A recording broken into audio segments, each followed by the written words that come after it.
Aloha Pa, the Baha'i greeting, God is most glorious. To all the people of the planet, my name is Abbas Temori.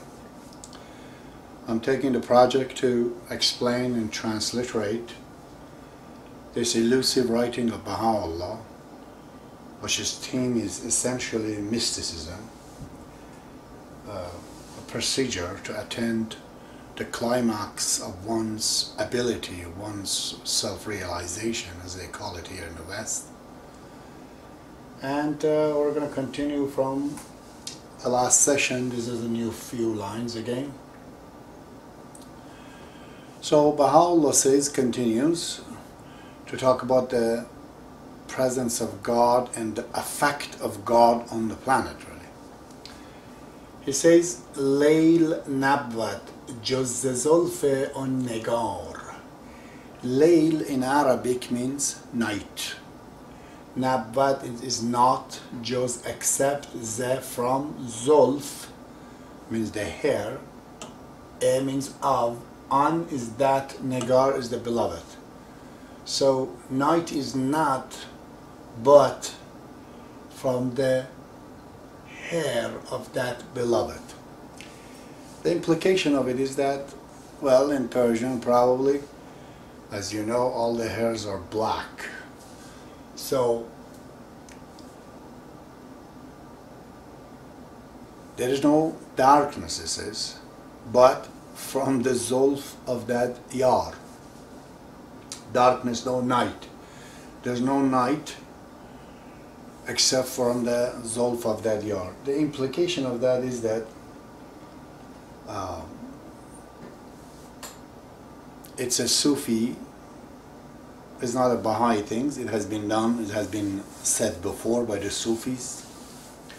And as I said before, they try to portray a beautiful woman as the manifestation of God, in where they explain, you know, the hair and the lips and the cheek and all that of that beautiful woman to be the God. So night really is the darkness of his hair. When his hair is stretched on the universe, there you see the night. It's an expression of the power and influence of God or that beloved over the universe. In the contrast, it says, Sob nawiyat, juz zenure ruyayar. Sob means the morning, nawiyat will not come, juz but ze from nur, light, ru, the continents, yar is beloved. So the morning will not come except for the light of his face. This light, this night and day is not a reference to the physical night and day. Layl is not a negative word here, which is night is that the time that your expectation time, you know, in the mysticism, when you're expecting, you know, when you're expecting the promised one to show up and you know you will see him. That is your layl, that is your night. And your morning comes when, of course, the beloved show his or her face. The next line, Baha'u'llah says, Shahriyaran jumlan dar shahr ishq. Shahriyar is a Persian word for king. We have many words such as Shahriyar or Padishah. Arab, they use sultan and so on. On is the plural. Shahriyaran means the kings, those in charge, the kings. Jumle, all of them, wholly, fully. And therein, Shahr Ishq means city of love. Before Baha'u'llah reveals 7 valleys as we know it, it used to be called 7 cities of love. Baha'u'llah changed it and called it 7 valleys of love because of his explanation to make a clarification. That is not what the Sufis were talking, because none of them actually they have a proper definition of this 7 process, what they were intending to do. That's why Baha'u'llah calls it valleys instead of cities. But he says all the kings, all of them in the city of love. Again, Shahriyaran, it is not reference to the physical kings, to the literal kings, but he's talking to those who have ascended the height of the peak of the spirituality, the climax. For example, Tahira, for example, Martarut, for example, Suleiman Khan, the Solomon, the Baha'i Solomon, Suleiman Khan, or, Mullah Hussein, and so on. All of those have reached the climax of the cities of love, all of them in the city of love. Jan Nisar avardand. Jan means the life, soul. Nisar means bringing ransom, sacrifice. Avardand brought. They brought their life as a sacrifice. As Bahr Ishq, as from. Bahr means for, Ishq means love. So, for love, they have brought all their life as a sacrifice. Those who have attended those peak and the climax of the spirituality. As we have seen in the Baha'i history, so many thousands of the greatest individual ever planet has seen, have witnessed. They've sacrificed their life for Baha'u'llah. There are many history books. You have heard, for example, of the Dawnbreakers. That's really a general one. City by city in Iran, there are history books. Imagine the volume that you have seen for the Dawnbreaker. It is just for the city of Yazd. That many people died, in that city. Or in Neiris, there's another huge 2 volumes. Or in Khorasan, is the same thing. Every city in Iran had sacrificed and they have their own history. God knows when would those things be translated in English, but believe me, there are many, literally hundreds of volumes of the history of the martyrs that happened. So this is a reference to those guys that when they come to the city of love, the presence of the love for God, for Baha'u'llah's manifestation, they simply sacrifice their life. It's telling us how this presence of God is taking place. And he says, as Jamal-u Jamalullah padid. Or you can say, as Jamal-u Jamalullah padid. It's better to say Jamalullah for the meter of the line, otherwise Jamalullah. Jamalullah as in Baha'u'llah. Baha'u'llah is the name, the first actual word in a prayer that has 23, I believe, or 24 names of God, which 19 of them have been adopted in the Baha'i faith for the Baha'i month. First of which is Baha, and the second one is Jalal, Jamal, and then there is Jamal means beauty, and then there is Jalal, which means again glory, just like Baha. And Qudrat means power, the Baha'i month. Right onto the name of Allah. So it says, from His beauty, the beauty of God have been manifested. Padid means created or evident. So from His beauty, the beauty of God has been manifested. Vaz labash. Vaz is actually 2 words of va, means and in Persian, and as means from. They take the letter A from the between and it becomes vaz. Vaz means va as, otherwise from, and from, labash, lips. Lab means lip. She means her lips. Because it is a Sufi things. The translation should have been from her lips. Okay? Because they manifested, as I said, that they portrayed God as the most beautiful woman. So Baha'u'llah uses the same portrait that the Sufis here. And from her lips, Dil means the heart, Khamr means the wine, Khamrajan means the spiritual wine, and Darkashid is one word, which means quaffed. So from her lips, the heart quaffed the spiritual wine. You see, because she speaks. It's a reference to kissing, but in this case it's from the word that she authored. Those words, as was authored by her lips, it was like a spiritual wine that the heart quaffed from it. Jumle Awlam. Jumle means all of the, Awlam means universe, Be means two, Muyash means her hair, She is her pronoun, Mu means hair. Just like there is Zolf. Zolf also means hair. So all the universe, Bastas means attached. Bastas means like the door. Door baste means closed. Here it means attached. The entire universe is attached to her hair. Anywhere she goes, she just takes the universe with her. Hamza Bahrash Sine Haukshan Khastas. Also from her sake, Sine Haukshan. Sine means chest.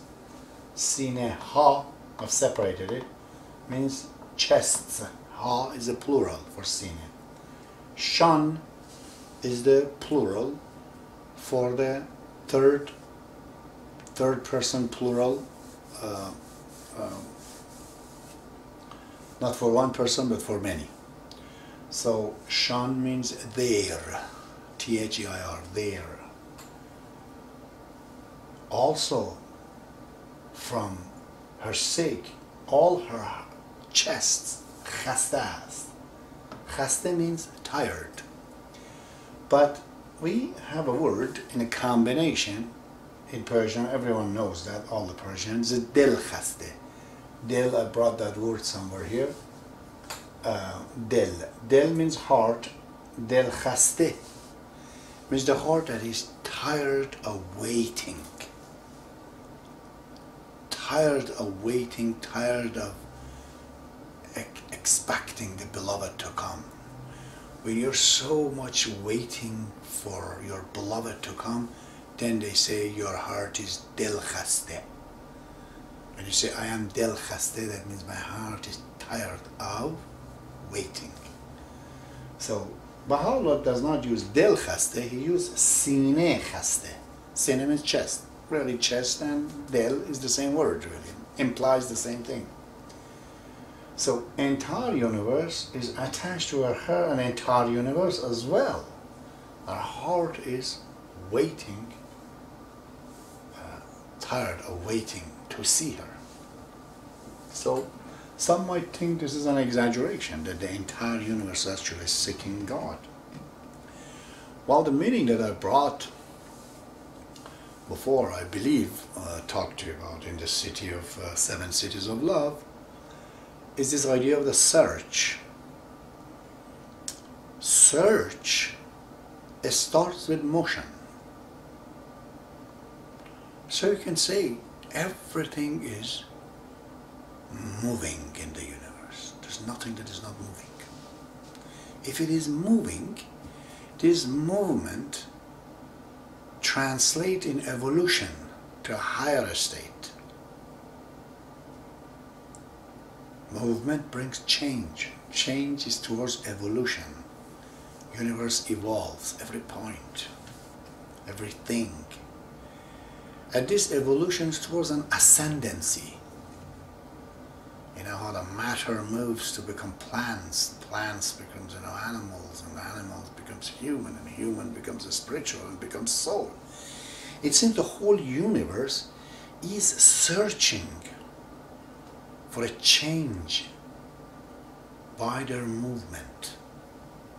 What is the final change? Is where they reach their destinations. That destination is God. Everything is going towards that point. Everything. Quran says the same thing. We are from God and we are going towards Him.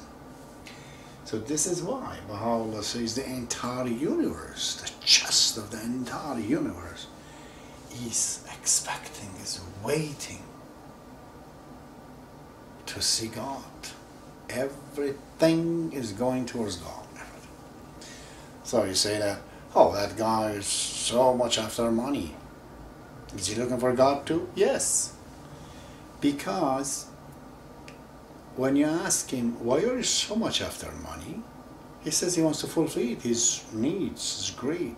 And what is the use of this money? He says it brings him happiness. That's what he thinks. At least that's what everyone thinks. What we're doing is because we want to change for happiness. And we know the entire end of all the material things cannot bring you happiness. The moment you possess it, you're stuck. Your happiness is vanished. Completely. Possession of the material is the end of the happiness. However, usage of it is not. You may use the entire universe. I say sometimes to a wife, do we have enough time to see all the waterfalls in the universe? All these mountains and valleys and forests and lakes.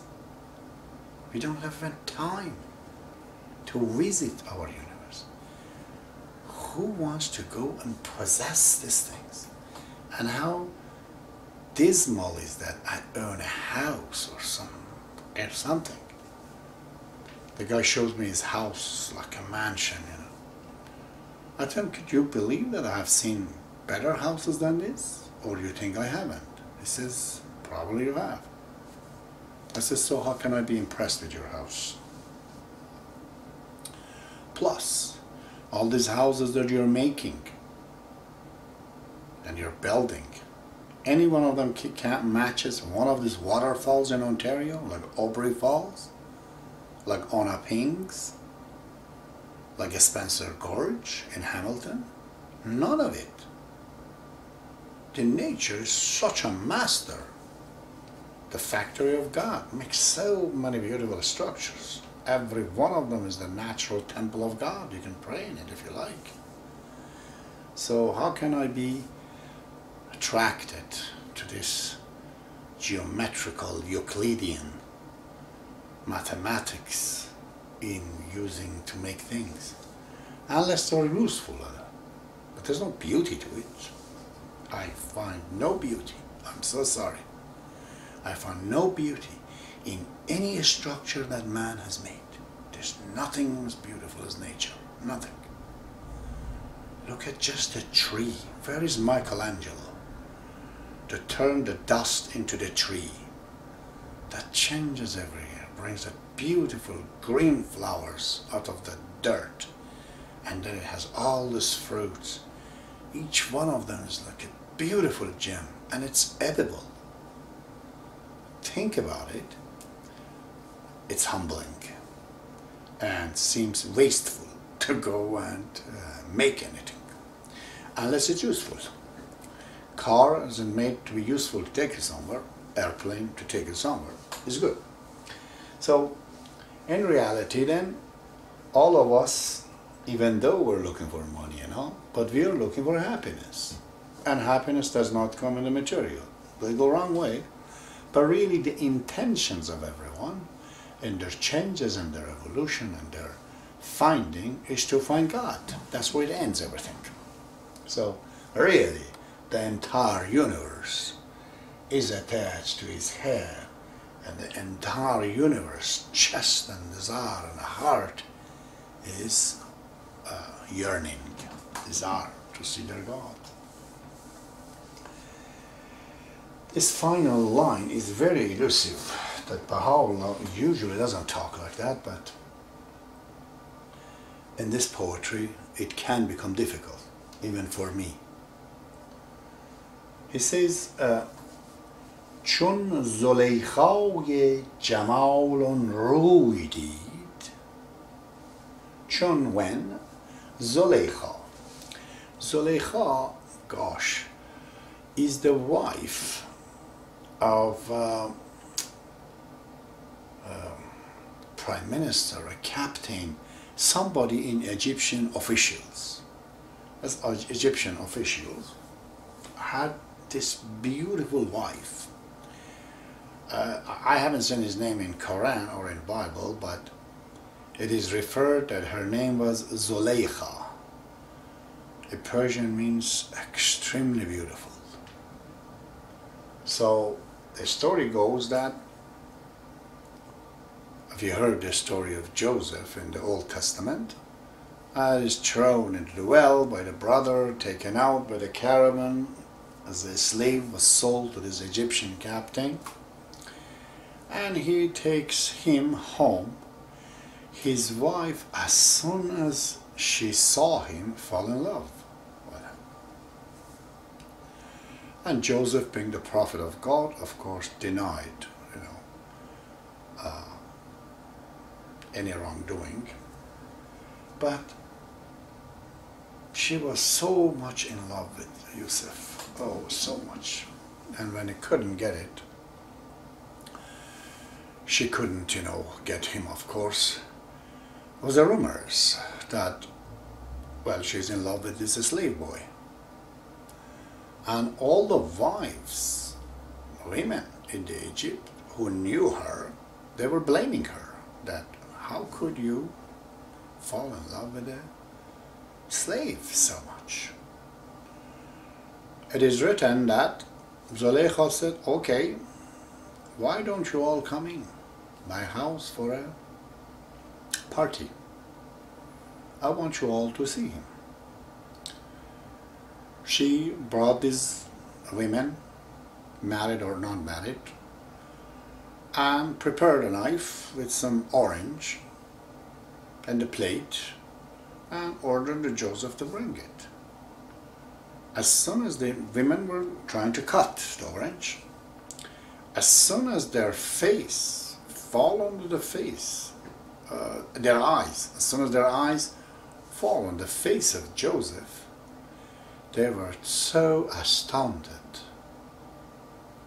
that they cut unknowingly, they cut their hand. They were just totally struck by his beauty. Then Zuleika told them, you see that? What happened to your hand? They saw the blood coming. They were so astounded, to some of them they noticed. So she told them, this is who I'm in love with. Can you resist him? So women totally sympathized with her, that you're right, this young man has a divine beauty that's irresistible.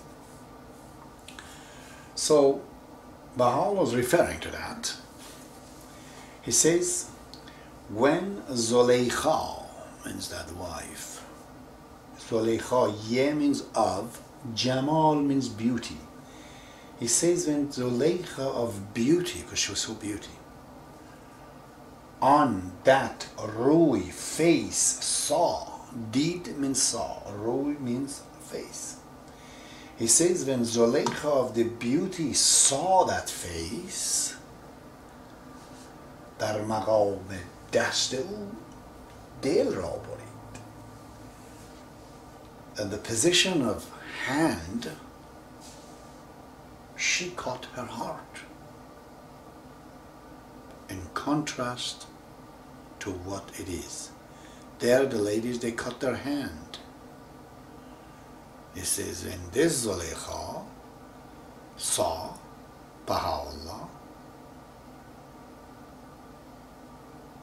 she cut her heart. Meaning, cutting her heart in Persian, del borid. Borid means cut, del means heart. To cut your heart means to let go of, quit. You say, del borida means I cut my heart, I don't want it anymore. I let go.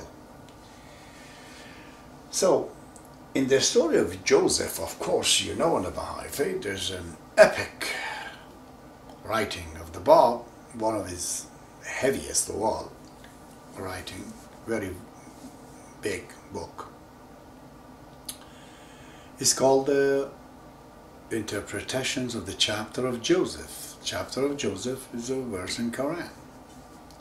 And Bob has written a book to explain this. And Yusuf, or Joseph, is nothing but Baha'u'llah. They say, you know, the future prophet of God, one of his evidences is just like Joseph would go in jail. And that was Baha'u'llah that went in jail. And Bob alludes that Joseph, the true Joseph, is nothing but Baha'u'llah. First he says it is Hussein, which is the grandson of Muhammad in Islam, and the return of Imam Hussein is nothing but Baha'u'llah. Therefore Joseph is Baha'u'llah. So this Zuleika, the beauty, when saw the face, you can wonder, who would that be? Maybe Tahira, because she was so beautiful, Tahira, face-wise. And she saw Baha'u'llah. And در مقام دست, در این مقام position of hand, as they did cut, she cut her heart from the world. Baha'u'llah refers to one line of her poems. It says, چون براندازد بها از رخ نقاب 100,000 چون ازل آید پدید. When Baha'u'llah unmask his beauty, 100,000 of azal will be created. Because the Babis, you know, were probably thinking Azal is the one in charge of the Babis and he should be taken as a successor. Even if you take Azal as a successor of the Bab, Baha'u'llah is not in that category, because Baha'u'llah is not successors of Bab. Baha'u'llah is the master of the Bab. You can't say Jesus Christ is the successors of John the Baptist. No. Jesus was the master of the John the Baptist. Same repeat here in the Baha'i faith. Baha'u'llah is the master of the Bab, as Bab calls him, oh, master of universe. And Azal, a guy, was the youngest brother of Baha'u'llah, a stepbrother, who went in the wrong way, and he was called the chief of the Babis by the Bab. He took this as, I am the successor of the Bab, to the point that he was preventing Baha'u'llah from declaring his mission. He was telling to Baha'u'llah that you are not to be declaring any mission. I have to order everyone what to do. So, when that beauty, Zuleika, which is, you know, the beautiful woman, saw that, at the position of the hand, as the other women, they cut their hand, she actually cut her heart from the entire universe. This Zuleika, there are many of them in the West, actually. In the East, we have Tahira, and there are a few others, of course. But look at Dorothy Baker. Look at Miss Cutler. Think of Martha Root. Agnes Alexander went to Japan. All these hands of the cause, or even if they were not hands of the cause, many ladies, they left their entire love for the world, let go of it, when they saw the beauty of the Baha'i revelations by Baha. They let go of it. They cut their heart from the universe. Not their hand, but their heart. So, this is a session. This is already Baha'u'llah starting kind of introduction to the main theme of this Mathnavi, which will become very soon. Okay, believe it or not, time is 1:19. Today is Friday night. I was going to sleep, but boy oh boy, this responsibilities always burns in me. My greatest fear, Baha'is, is that I die and I say that, oh my God, I wasted a moment of my life. If that moment was not wasted, how many more people I could save? This happened to me when I saw that movie Schindler's List. This industrialist trying to hire the Jews in the Second World War to save their life. He saved many, but at the end of the movie I saw he was crying so hard. He said, I could have hired more. I wish I could have done more. I remember that scene. And immediately I said to myself, what happens if we die and we find out so many moments, precious moments, how precious these moments are. I just cannot tell you. If you want to know the comparison, just say to yourself, if you rent a car, you have to pay $100 a day. If you want to rent a Boeing 747, how much would you pay a day? $100,000 a day? Do you think your body, this body, is less than airplane? Can an airplane come even close to your body in mechanism, in its greatness, and its structure? Your body is million times more, million times, 100 million times more, bigger, better, more important. So such a machine is in your hand and you wasted it? You didn't do nothing with it? Oh, that regret, I think that is my hell if it happens. Okay, people, see you tomorrow.